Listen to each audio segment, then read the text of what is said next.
বিধায়কের দেখা পেতে আর ঘন্টার পর ঘন্টা লাইনে দাঁড়িয়ে অপেক্ষা নয়, এবার সরাসরি আপনার স্মার্টফোনে হাজির খোদ বিধায়ক। মেদিনীপুর বিধানসভার বাসিন্দাদের দীর্ঘদিনের সমস্যার সমাধানে এক যুগান্তকারী ও অভিনব উদ্যোগ নিলেন বিজেপি বিধায়ক শঙ্কর গুছাইত। সমগ্র পশ্চিমবঙ্গের মধ্যেই প্রথম কোনো বিধানসভায় চালু হলো এক ক্লিকেই বিধায়ক পরিষেবা। সোমবার আনুষ্ঠানিকভাবে উদ্বোধন করা হলো রাজ্যের সর্বপ্রথম বিধায়ক পোর্টাল এবং মোবাইল অ্যাপ আমার বিধায়ক। এলাকার যে কোনো রাস্তাঘাট, পানীয় জল বা অন্য যে কোনো সমস্যার কথা ঘরে বসেই সরাসরি জানাতে পারবেন বিধায়ককে। বিধায়কের কাছ থেকে প্রয়োজনীয় সুযোগ সুবিধে বা শংসাপত্র মিলবে এই অ্যাপের মাধ্যমেই। আর বিধায়ক কার্যালয়ে চক্কর কাটতে হবে না, কাজ হবে এক ক্লিকেই।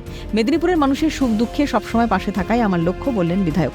এই অ্যাপের মাধ্যমে একদিকে যেমন মানুষ তাদের সমস্যার কথা সরাসরি আমাকে জানাতে পারবেন, তেমনি বিধায়কের সব রকম সুযোগ সুবিধাও পাবেন ডিজিটাল উপায়ে। মেদিনীপুর বিধানসভার 2,61,000 যে ভোটার, তারা মানুষ যারা এখানে থাকেন, তারা এক ক্লিকেই তার বিধায়ককে পাবেন এবং ডিজিটাল মাধ্যমে পাবেন। আমাদের উদ্দেশ্য একটাই, প্রত্যেকটা মানুষের যে বাড়ি বা অ্যান্ড্রয়েড ফোন, সেটাই হচ্ছে বিধায়কের কার্যালয়।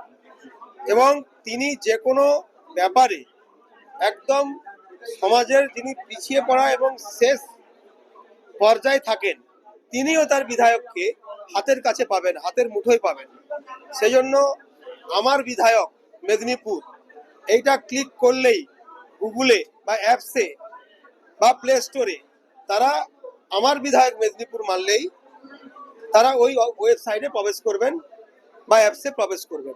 সমস্ত কিছু তার বিধায়ক সংক্রান্ত, হেলথ রিলেটেড, এডুকেশন রিলেটেড, যে কোনো রাস্তা খারাপ, লাইট প্রয়োজন, যে কোনো পরিষেবা প্রয়োজন, রক্তের প্রয়োজন, এমএলএর সার্টিফিকেট প্রয়োজন, যা কিছু পরিষেবা এমএলএর পক্ষে দেওয়া সম্ভব, সেটা অনলাইন সিস্টেমে ক্লিক করলেই তারা এখানে পেয়ে যাবেন। এবং যে কোনো প্রকল্প, যেমন অন্নপূর্ণা ভাণ্ডার, আয়ুষ্মান ভারত, আমাদের মা বোনেদের যে বাসে ট্রেনে সরকারি বাসে ফ্রি জার্নি, আগামীতে যে প্রকল্পগুলো আসছে সেই প্রকল্পগুলো সম্পর্কেও তারা ওখানেই ঢুকতে পারবেন এবং সেখানে অ্যাপ্লাই করতে পারবেন।